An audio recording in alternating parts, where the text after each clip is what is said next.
Eh bien, bienvenue sur ce webinaire. Donc, nous allons parler de la VSME aujourd'hui, donc The Voluntary Standard for Non-Listed Micro, Small and Medium-Size Undertakings.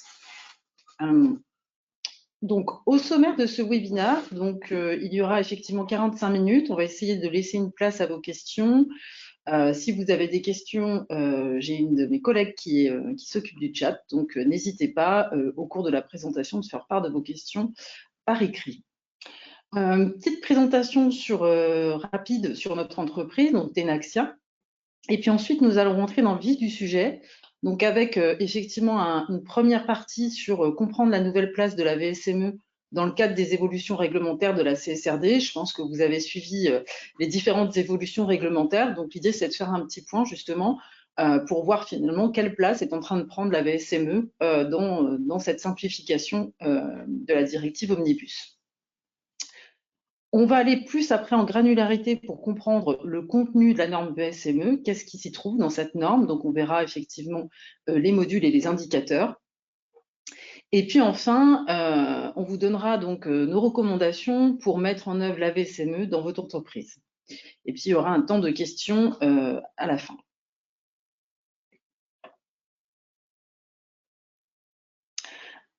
Alors rapidement, je me présente. Moi, je suis donc Mélanie Déal. Je suis directrice de projet ESG au sein de Tenaxia. Donc Tenaxia, nous sommes une entreprise qui s'est fondée il y a plus de 22 ans maintenant, avec vraiment une double casquette, à la fois éditeur de logiciels en HSE, RSE et maintenant en carbone, et également aussi avec un pôle de consultants, d'experts sur chacun de ces domaines. Donc je représente la partie conseil RSE aujourd'hui.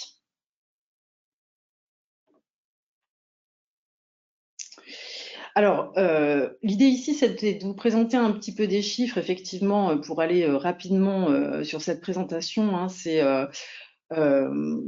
on est effectivement au niveau des logiciels de performance durable. On a pu avoir plus de 1000 rapports ESG produits et audités sur nos solutions. On a sur la partie conseil de mon équipe, on a plus de 50 projets de conseil ESG menés par an. Donc, on a réalisé bien évidemment des doubles matérialités, des gap analysis, des stratégies RSE. Et donc, on vous en parlera dans la troisième partie de ce webinaire, donc sur nos recommandations, sur comment vous accompagner sur la partie VSME. Ici, vous avez donc la présentation d'un panel de nos clients. Donc, nous avons à la fois des grands groupes, des ETI, mais également des PME. Donc, voilà, on a tout l'écosystème des entreprises. Donc, là, l'idée, c'est de vous décrypter quelque part quelle est la nouvelle place finalement de ce référentiel, la VSME. Je pense vous en entendez beaucoup parler, et pour cause, puisqu'effectivement, il y a eu une forte évolution récente avec la directive Omnibus. Alors, revenons quand même à l'origine de la création de ce référentiel, donc on appelle VSME, avant effectivement la directive Omnibus de simplification qui est encore en cours. En fait, donc l'EFRAG, toujours, hein, qui a aussi effectivement produit la CSRD et les normes ESRS, s'est vu confier cette mission avec l'objectif de fournir une norme unique, volontaire et cohérente de reporting RSE pour vraiment aider les micro-entreprises, les TPE et les PME. En fait, ils sont partis d'un constat qu'il y avait énormément de questionnaires qui étaient envoyés à des PME, à des TPE, qui n'avaient pas forcément les ressources en interne et des questionnaires qui ne se croisaient pas forcément en termes d'information. Donc, les entreprises se retrouvaient de ce seuil-là, se retrouvaient effectivement sous le lot d'un certain nombre de demandes d'informations et n'avaient pas les ressources pour les produire. Donc vraiment, le premier objectif de l'EFRAG, ça a été de produire ce référentiel justement pour rationaliser l'ensemble des déclarations ESG qui sont demandées à ce type d'entreprise, donc que ce soit par leurs partenaires financiers, on a les assurances, les banques, les investisseurs, mais aussi les grandes entreprises qui sont membres de leur chaîne de valeur. Donc là, on a effectivement par exemple, des grandes entreprises qui vont être soumises à la CSRD et qui, sur leur chaîne de valeur, dont font partie les TPE, PME ou micro-entreprises, leur demander des informations. C'est aussi dans l'idée de l'Europe d'aider en fait donc ces entreprises à accéder au financement. Vraiment, pareil que la CSRD, c'est vraiment l'ouverture d'accès au financement en s'alignant justement sur les exigences des banques et des investisseurs en matière ESG. Et puis, c'était leur fournir un cadre de reporting vraiment simplifié, à la taille, en fait, à l'échelle de leur taille, avec des indicateurs qui soient adaptés. Donc, ils ont fait tout un travail qui a duré 2 ans pour justement prendre en compte la CSRD, pour aussi prendre en compte un certain nombre de questionnaires des investisseurs, pour prendre en compte aussi ce qui est demandé effectivement dans la réglementation SFDR, les PAI, hein, donc c'est les indicateurs que doivent publier les investisseurs. Donc ils ont fait effectivement tout ce croisement pour harmoniser et faire ressortir finalement les indicateurs qui ressortaient le plus dans tous ces questionnaires. Donc sur les échelles, vous voyez, c'était vraiment, on était sur des seuils allant de la micro-entreprise, donc avec des critères suivants, au moins 2 des critères suivants qu'on vous a mis, hein, sur les bilans, le chiffre d'affaires ou le nombre d'employés. Donc ça partait effectivement de 10 salariés jusqu'au PME, effectivement, à supérieur ou égal à 250 salariés, avec des bilans équivalents à 50 millions d'euros au plus gros. Et est arrivée effectivement la directive Omnibus, donc la simplification que vous connaissez, qui peut-être aussi touche votre entreprise aujourd'hui, puisque peut-être que vous vous retrouvez en fait dans les exemptions des entreprises de moins de 1000 salariés aujourd'hui. Donc vous n'êtes plus obligé de reporter sur la CSRD. Donc il y a quand même un champ énorme, hein, puisque cette exemption, elle couvre 80% des entreprises qui étaient initialement concernées par la CSRD. Donc ça fait un champ qui va se transférer finalement naturellement sur ce référentiel VSME. Donc il faut être prudent puisque la directive Omnibus, elle est encore en cours d'adoption. Si elle est adoptée par rapport à tout ce qui se passe en ce moment, elle pourrait justement faire de ce VSME une norme de reporting volontaire, vraiment un standard de marché, puisqu'on va avoir en fait les informations que les TPE, les PME et les ETI de moins de 1000 salariés pourront être amenés à fournir aux grandes entreprises.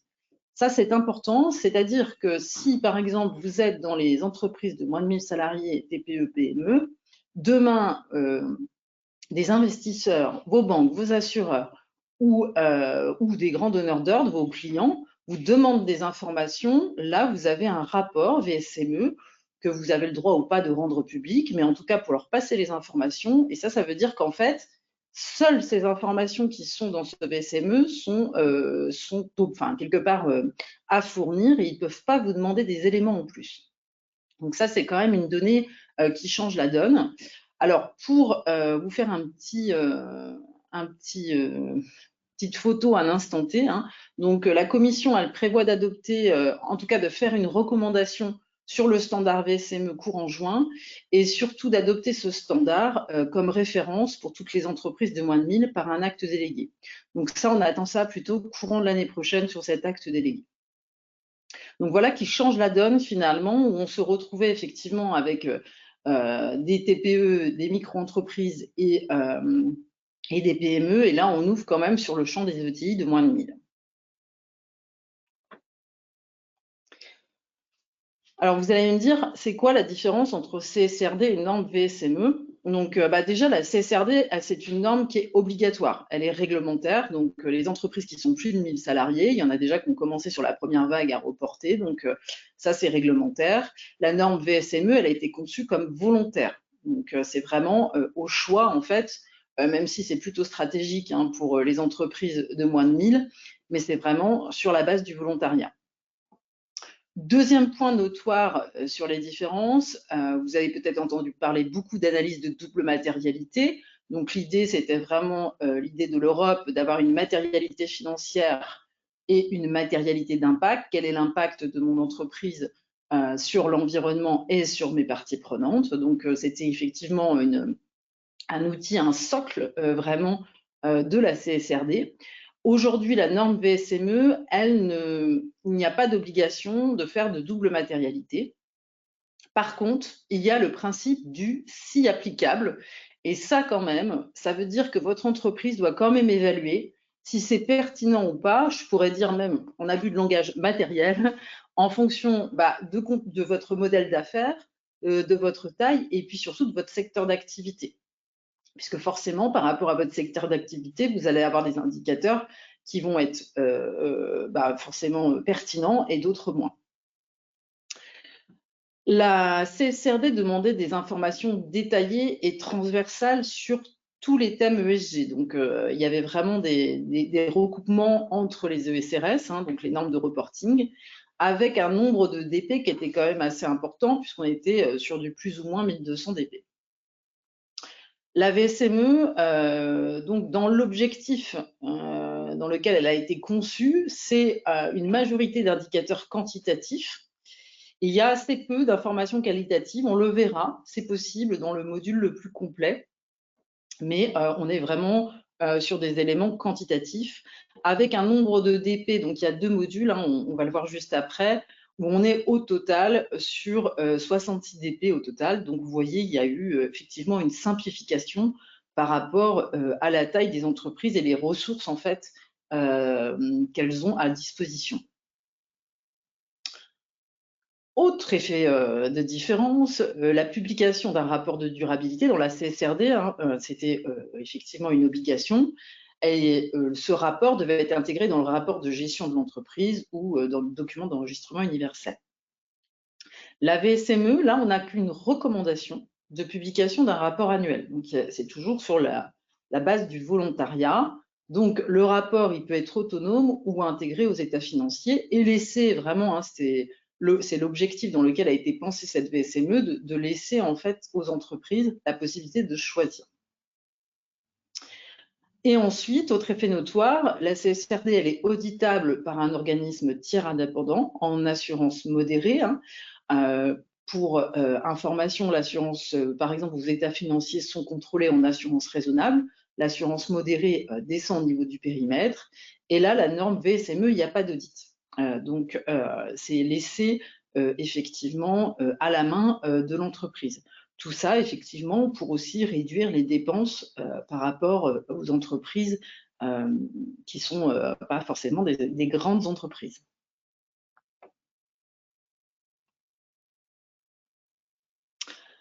Alors, toujours dans cette optique, vraiment de vous aider un petit peu dans la compréhension de CSRD contre VSME, parce qu'on comprend bien quand même ces objectifs de simplification. Et ça vous permet, même si vous êtes dans les seuils de la VSME, de faire un petit rappel aussi sur finalement ce que vos donneurs d'ordre vont devoir faire dans la CSRD. Alors, sur les thématiques environnementales. Donc, pour rappel, dans les ESRS, il y avait 10 normes thématiques. Là, on est sur les thématiques environnementales, donc il y en a 5 sur la CSRD. Et donc, la VSME reprend les mêmes thématiques, mais de façon beaucoup plus allégée. Si on commence, par exemple, sur le E1, changement climatique CSRD, vous voyez que, donc c'est toujours pareil, il y a des codes. Le B3, on parle d'énergie, d'émissions de gaz à effet de serre. C'est pas forcément neutre, ce changement, justement, d'appellation. Ce qu'on voit dans la CSRD, en fait, donc pour vous montrer vraiment les grandes différences à souligner, c'est dans la CSRD, sur le E1, on demandait de publier des émissions de gaz à effet de serre sur les 3 scopes. Donc, scope 1, scope 2, scope 3. Donc ça, c'était obligatoire. On voit que sur la VSME, par rapport aux indicateurs qui sont demandés, on se concentre sur la consommation d'énergie et on reste sur le scope 1 et le scope 2. Le scope 3 étant laissé en optionnel, donc à la possibilité de l'entreprise, si elle est dans des secteurs fortement contributeurs ou si elle a une démarche plus aboutie, de pouvoir le publier. Sur la pollution, donc le E2 et donc la VSME parle de air, eau et pollution des sols, c'était déjà le cas dans les sous-thématiques du E2. Là, il y a une différence, c'est-à-dire que c'est vrai que sur la CSRD, il y avait une recommandation d'une analyse par site, avec des plans d'action. Ça couvrait également aussi les substances préoccupantes, extrêmement préoccupantes, dans les microplastiques. Sur le B4 de la VSME, on voit qu'on se centre finalement, on va le voir juste après, sur du réglementaire et il n'y a pas d'obligation de plan d'action. Donc c'est vraiment, effectivement, il n'y a pas d'analyse de site, c'est voilà, c'est selon votre secteur. Donc il y a effectivement plein de guidelines pour vous donner des exemples de secteurs, si votre secteur est soumis ou pas. Généralement, quand vous êtes soumis, vous le savez, puisque réglementairement, vous avez des éléments à produire. Sur le E3, donc, on parlait donc de ressources, on parle de ressources aquatiques et marines. On voit que sur le VSME, on se centre sur l'eau. Donc, les ressources marines ont été abandonnées dans le VSME. On est centré finalement sur la consommation de l'eau de l'entreprise, sur le V6 du VSME, selon le principe du si applicable. Si applicable par rapport à mon secteur d'activité. Est-ce que c'est pertinent pour mon secteur d'activité ? Sur la biodiversité, c'est vrai que la CSRD était ambitieuse, avait vraiment une stratégie biodiversité. On parlait même de plan de biodiversité, donc qui demandait aussi une analyse fine sur ces sujets. Là, sur le B5, ce qui a été fait, c'est qu'on a repris finalement, l'EFRAG a repris quelques indicateurs sur la biodiversité, mais de façon, qui se retrouvent d'ailleurs dans les ESRS. Mais effectivement, il n'y a plus de stratégie biodiversité, ce n'est plus aussi poussé que ce qui est demandé pour les entreprises qui sont soumises à la CSRD. Ensuite, sur l'utilisation des ressources et économie circulaire, donc sur la VSME, ce qu'on voit, c'est qu'on a un focus fort sur la gestion des déchets, alors que sur la CSRD, on parlait également des ressources entrantes, c'est-à-dire toutes les ressources que l'entreprise achetait pour pouvoir faire son activité et qui partaient après jusqu'à la fin de vie du produit. Donc ça, cette partie-là a été effectivement abandonnée, même si sur les ressources entrantes, on en reparlera, il y a un élément qui est demandé, qui est laissé bien évidemment au choix de l'entreprise si elle est dans un secteur impactant en termes de matières premières. Donc on a vu les thématiques environnementales, maintenant on va voir la différence entre les thématiques sociales et de gouvernance. Donc, sur la CSRD, on avait 4 thématiques sociales. Je dirais même en abus de langage sociétal, puisque c'était à la base, la CSRD était en anglais, était traduit ensuite en français. On avait effectivement les salariés de l'entreprise, les travailleurs de la chaîne de valeur, donc là on était effectivement sur les fournisseurs par exemple, les communautés affectées, et puis tout ce qui était consommateurs et utilisateurs finaux. Là, la VSME, finalement, se centre que sur les effectifs sur vos effectifs. Donc, c'est vraiment, en fait, une différence notoire. L'ensemble de la chaîne de valeur n'est pas couverte. Finalement, on se recentre vraiment sur seulement les effectifs de l'entreprise. À noter quand même qu'il y a une question dans le module complémentaire, qu'on verra juste après, sur les impacts, les incidents avérés liés aux droits de l'homme. Donc, il y a une question dessus sur les travailleurs de la chaîne de valeur, les communautés, les consommateurs, où il pourrait y avoir effectivement ces incidents. Mais c'est tout.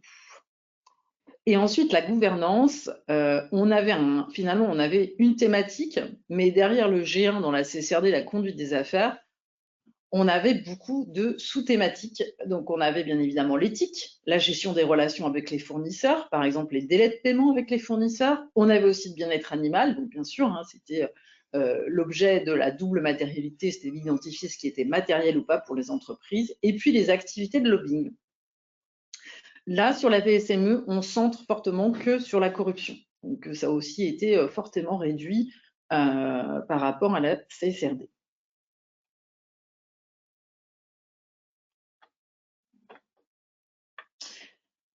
Et je terminerai cette partie justement CSRD et VSME, cette fois-ci sur les points communs, parce qu'il y en a.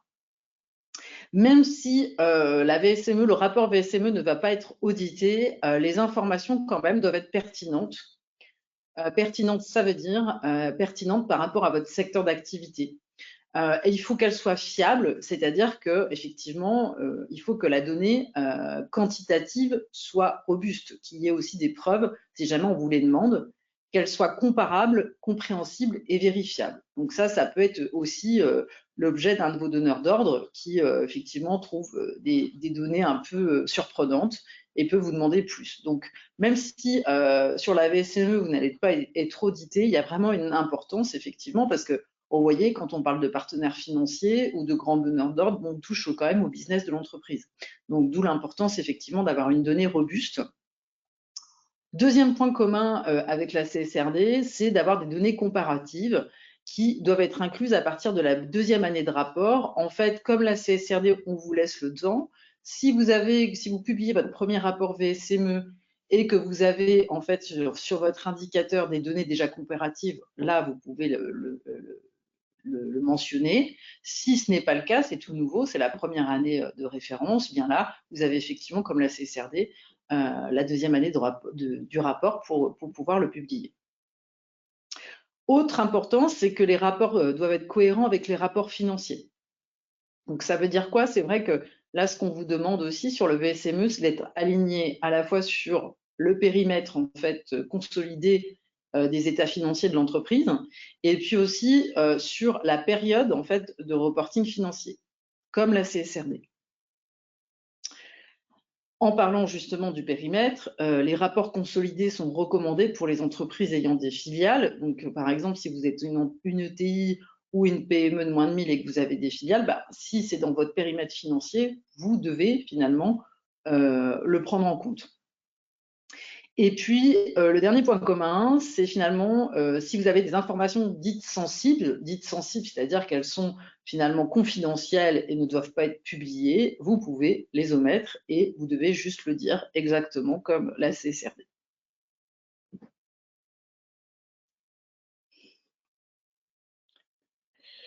Donc là, on va rentrer plus dans la granularité du contenu de la VSME. Donc, la norme VSME, donc ce référentiel volontaire, il y a deux modules. Il y a un module de base et un module complet. Le module de base, en fait, sa cible, c'est vraiment destiné aux très petites entreprises et aux PME, alors que le module complet est plus destiné aux PME, ETI, qui doivent justement fournir des informations à leurs partenaires financiers, à leurs grands donneurs d'ordre. Sur le module de base, on est finalement sur un niveau débutant dans la démarche RSE et le reporting RSE. Donc, on a 11 indicateurs sur les piliers ESG. Ça ne veut pas dire que les 11 indicateurs, finalement, ils vont être pertinents pour votre entreprise dans son secteur d'activité. Le module complet, quant à lui, c'est en termes de maturité un niveau plus avancé quand même dans la démarche RSE. Et son reporting, finalement, c'est un module qui adopte plus une approche un peu plus narrative, qui permet finalement à l'entreprise de détailler un petit peu plus et de valoriser ses bonnes pratiques et ses actions en matière de durabilité. Donc là, on a un nombre d'indicateurs 9. 9, pourquoi? Parce qu'en fait, si vous sélectionnez le module complet, vous devez déjà remplir le module de base. Par contre, si vous ne sélectionnez que le module de base, vous remplissez que votre module de base et vous avez quand même la possibilité de sélectionner certaines données, si vous le souhaitez, qui sont demandées dans le module complet. Il y a 3 choix dans les 2 modules de base, si applicable, donc c'est vraiment ce qu'on a vu avant, si applicable à l'activité ou au secteur de l'entreprise, donc d'où l'importance de bien connaître quand même quels sont finalement les enjeux RSE de son secteur d'activité. L'autre choix, c'est à publier, donc là, vous devez publier, et puis optionnel. Donc ça, on retrouve dans les 2 modules. Dans le module de base, on l'a vu, donc possibilité de sélectionner certaines données, tandis que bon, dans le module complet, vous devez appliquer le module de base en premier pour appliquer le module complet. Alors vraiment, je ne sais pas si vous avez ouvert cette norme VSME, qui est pour l'instant en anglais. Il y a tout un tas vraiment de guidelines qui sont fournis pour aider les entreprises justement à calculer les différents indicateurs. Donc, vous avez même des formules de calcul, vous avez des tableaux de présentation et puis vous avez des éléments d'aide à la compréhension Vraiment, c'est vraiment un référentiel qui a été construit pour aider les entreprises, effectivement, à pouvoir répondre à ce VSME, leur donner des outils. Si on rentre plus dans le détail, donc vous avez une première partie qui s'appelle information générale. Donc, sur le module de base, finalement, on va vous demander de présenter très synthétiquement le modèle d'affaires de votre entreprise, mais vraiment très basiquement, sa forme juridique, son chiffre d'affaires, son nombre d'employés. Dans le module complet, là, on retrouve des éléments qui sont demandés dans la CSRD sur le modèle d'affaires. Donc, on va plus loin dans la compréhension du modèle de l'entreprise. Donc, on a une description des groupes importants de produits et ou de services, une description des marchés importants. Est-ce que vous êtes dans le B2B, dans le commerce de gros, dans le commerce de détail? Une description également des principales relations d'affaires, donc quels sont vos fournisseurs clés. Donc là, on essaye d'en savoir un peu plus sur votre chaîne de valeur. Et une brève description de la stratégie qui sont liées, enfin de la stratégie RSE ou de l'entreprise qui sont liées à vos enjeux RSE. Ensuite, on a une deuxième partie, donc B2 pour le module de base et C2 pour le module complet, sur ce qu'ils appellent les pratiques, les politiques, initiatives futures pour la transition vers une économie plus durable. Donc là, en fait, on retrouve finalement les éléments aussi. Est-ce que finalement, il y a des éléments de transformation de l'entreprise, de pilotage sur les différents enjeux? Donc là, vous devez déclarer s'il existe ou pas des actions, par exemple, dans vos domaines, dans vos enjeux RSE, des politiques, savoir si elles sont publiques. Donc là, vous répondez effectivement vous devez juste déclarer. Si ça n'existe pas, eh bien vous le dites. Et puis, pareil, dans une idée de trajectoire, pour comme finalement votre stratégie financière, bah, c'est de savoir si vous avez ou pas des objectifs quantitatifs sur vos grands enjeux RSE pour arriver à des résultats. Sur le module complet, hein, donc vous êtes obligé de passer par le module de base et après remplir le module complet si vous voulez remplir le module complet. Là, vous avez effectivement la possibilité d'argumenter un petit peu plus en termes narratifs, et puis vous pouvez indiquer, le cas échéant, si finalement quel est l'organe de gouvernance, le niveau le plus élevé de l'entreprise qui est responsable de la mise en œuvre des différentes politiques RSE de l'entreprise. Alors, sur les indicateurs environnementaux, donc, on retrouve effectivement les énergies et émissions de gaz à effet de serre. Donc, vous voyez, on reste centré vraiment sur la consommation totale d'énergie en mégawattheure, les émissions du gaz à effet de serre du scope 1 et 2. Donc là, on a vraiment le référentiel GHG protocole. Donc pareil, vous avez tous les éléments en fait en termes de guidelines pour pouvoir aussi comprendre ce qu'on vous demande. Sur le module complet, forcément, les frags à compléter, puisque vous vous rappelez, hein, c'est quand même le but, c'est faire face aux demandes de vos investisseurs, de vos partenaires financiers ou de vos grands donneurs d'ordre. Donc souvent, la question quand même est très importante sur la transition climatique, hein, c'est l'objectif du Green Deal. Donc on retrouve finalement les objectifs de réduction, comment l'entreprise met en place des objectifs de réduction de ses émissions de gaz à effet de serre. Donc là, sur le scope 1 et 2, et le 3 est optionnel, et est-ce qu'elle a un plan de transition, c'est-à-dire des actions clés justement pour atteindre ces objectifs. Donc là, on va plus loin en fait hein, sur vraiment les éléments du changement climatique, et on veut voir aussi la résilience de l'entreprise sur les risques climatiques. Donc avec aussi dans le module complet une description de l'évaluation des risques physiques et de transition. Des risques physiques, par exemple, est-ce que vos sites sont soumis à des conditions météorologiques extrêmes? Ça peut être des inondations, ça peut être des canicules, etc. Et puis de transition. De transition, ça peut être une augmentation du prix carbone, ça peut être aussi un changement d'attente de vos clients. Donc tout ça influence effectivement votre modèle d'affaires et dans ce module complet, on cherche à comprendre finalement si vous avez évalué l'impact de ces risques sur les activités de l'entreprise et de sa chaîne de valeur. Donc là, on va plus loin sur ce module complet sur les thématiques du changement climatique. Ensuite, sur le module de base, puisqu'après le module complet reste que supplémentaire sur le changement climatique, mais il n'y a pas de supplément sur les autres indicateurs, On reste sur la pollution de l'air, de l'eau et des sols. Donc là, on a la quantité de polluants émis dans l'environnement. Donc, si la réglementation l'exige, donc là, vous avez normalement toutes les déclarations si votre entreprise est soumise, ou si vous avez des systèmes de déclaration volontaire, comme l'ISO 14001, par exemple.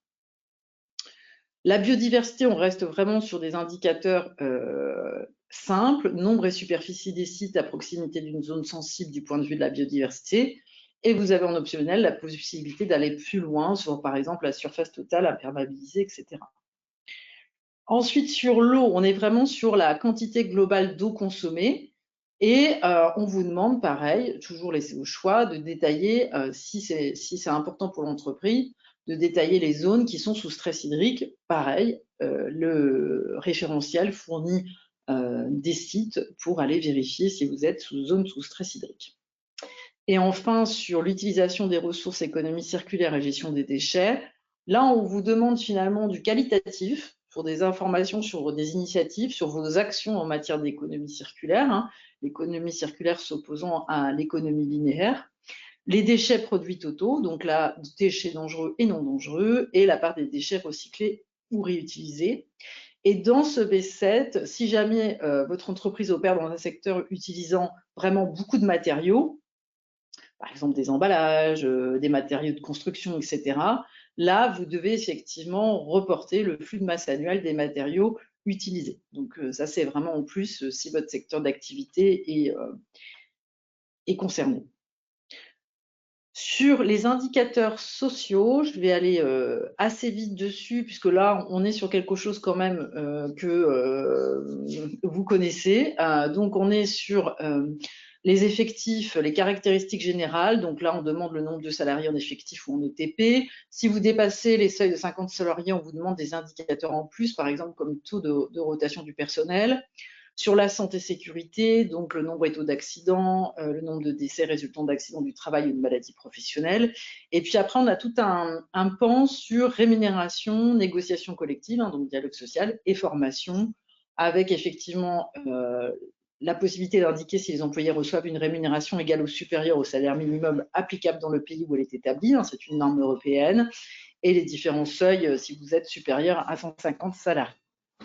Sur le module complet, on va vous demander des éléments en plus, comme le nombre de travailleurs indépendants et travailleurs temporaires, si vous avez beaucoup d'intérimaires ou si vous avez des freelances, par exemple. Donc, on va un peu plus loin que les effectifs en propre.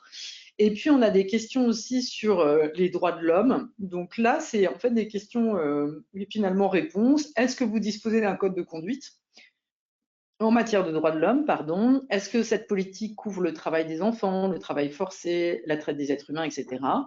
Et est-ce que vous disposez d'un mécanisme de traitement des plaintes en interne? Donc, on est vraiment sur des jeux de questions-réponses. Sur les incidents liés aux droits de l'homme, là, on vous demande de confirmer si vous en avez eu, donc, et toutes les thématiques qui sont concernées, travail des enfants, discrimination, etc.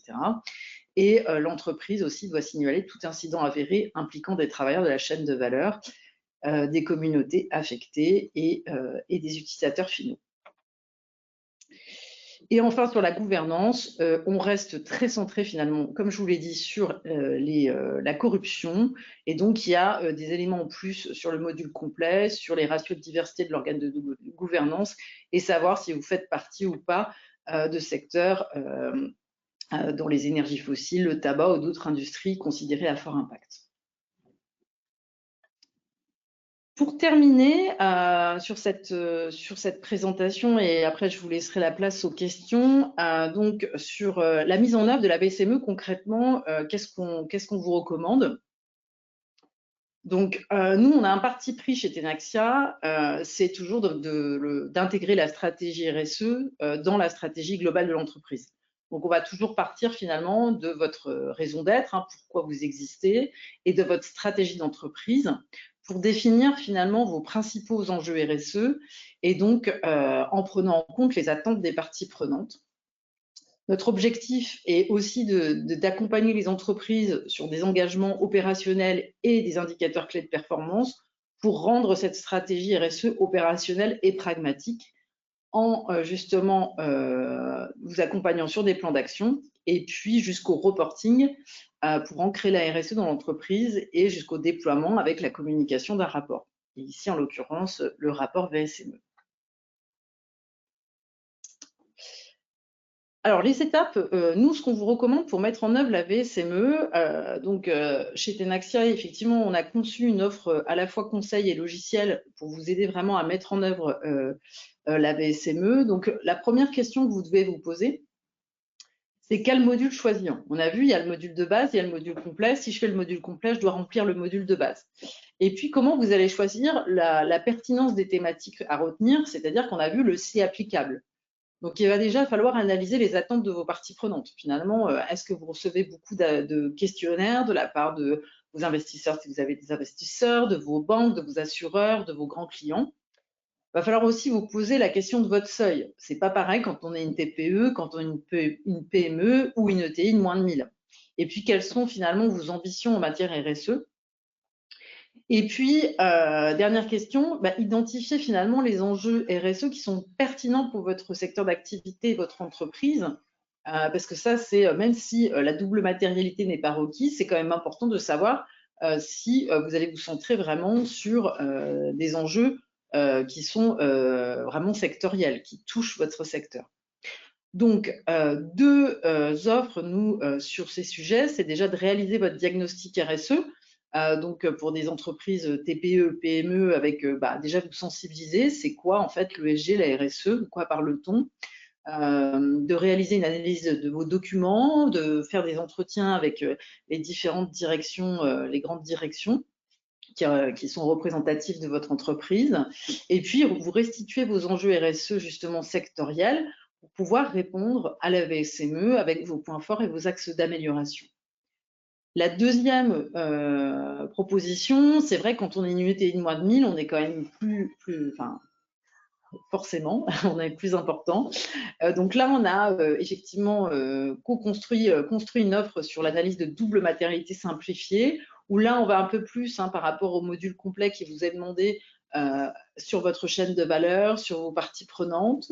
On va identifier vos enjeux ESG et les faire évaluer par vos parties prenantes internes et externes, et vous restituer effectivement vos grands enjeux pour pouvoir répondre au VSME. La deuxième question, forcément, vous l'avez vu, il y a beaucoup d'indicateurs quantitatifs, même s'il y a du qualitatif. Donc, sur comment mettre en place la collecte des données, parce que forcément, quand vous n'avez pas mis en place la collecte des données, c'est quand même important. Donc là, effectivement, la question va se poser de mettre en place un outil de collecte, un logiciel dédié justement à cette collecte. Pour justement, nous, dans notre logiciel, on a effectivement simplifié la collecte de données. On a des questionnaires préconfigurés qui vous permettent d'intégrer les indicateurs VSME. Ça vous permet effectivement de pouvoir rendre votre donnée fiable et valider vos données, de suivre vos indicateurs de performance et d'avoir un outil qui est généré automatiquement pour votre rapport VSME sur les indicateurs quantitatifs. Sur la dernière étape, c'est de rédiger votre rapport VSME. Donc là, pour le rédiger, effectivement, il y a des informations aussi qualitatives. Finalement, c'est selon votre choix, mais plus effectivement vous avez un rapport qui permet de bien comprendre ce que vous mettez en place au niveau des actions, plus c'est communicant auprès de vos parties prenantes sur votre marché. Pour aller plus loin, nous, on vous recommande aussi de définir votre stratégie RSE, des engagements opérationnels pour pouvoir ancrer en fait la RSE, la stratégie dans votre performance au même titre que votre performance financière, puisque on le sait, vous avez de plus en plus de demandes et c'est quelque chose effectivement par rapport aux banques, par exemple, sur des accès au financement qui deviennent des enjeux prépondérants. Voilà pour ce webinaire. Donc, j'ai été un peu bavarde, j'ai tenu 47 minutes. Il nous reste donc 5 minutes pour des questions. Donc là, je me tourne vers mes collègues qui gèrent depuis tout à l'heure la réponse aux questions. Alors, pour partager la présentation, oui, tout à fait. Sinon, alors, allez. La VSME impose-t-elle des méthodes de calcul obligatoires et standardisées pour les KPI quantitatifs?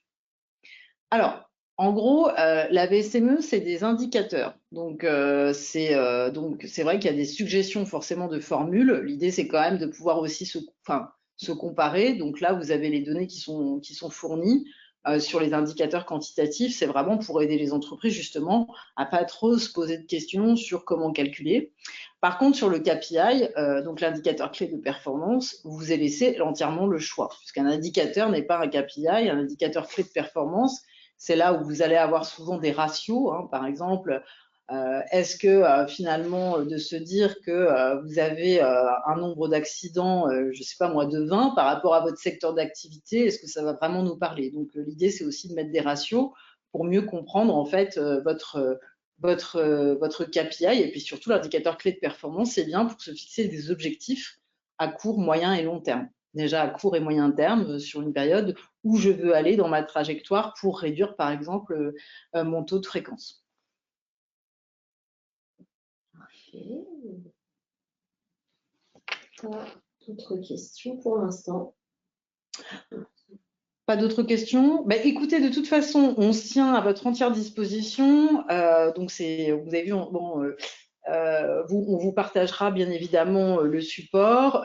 J'espère qu'effectivement, ce webinaire vous a éclairci par rapport aux attentes. Donc, pour ceux et celles qui le souhaitent, hein, le référentiel VSME est en accès libre, hein, donc vous pouvez le télécharger pour aller voir un petit peu plus dans le détail pour ceux et celles qui ne l'ont pas encore vu. Nous, on se tient, les équipes conseils et logiciels à votre entière disposition pour effectivement pouvoir vous aider. C'est vrai que le VSME prend beaucoup d'importance et c'est aussi vraiment un argument de taille pour accompagner beaucoup de PME depuis un certain nombre d'années et de TI qui sont submergés par des questionnaires. C'est vrai que là, ce qui est en train d'arriver, c'est de se dire, bah voilà, là maintenant j'ai répondu au référentiel, l'Europe a dit ça, donc vous ne pouvez pas me demander non plus des questions encore plus de questions, puisque bon, bah, vous n'avez pas forcément les ressources nécessaires.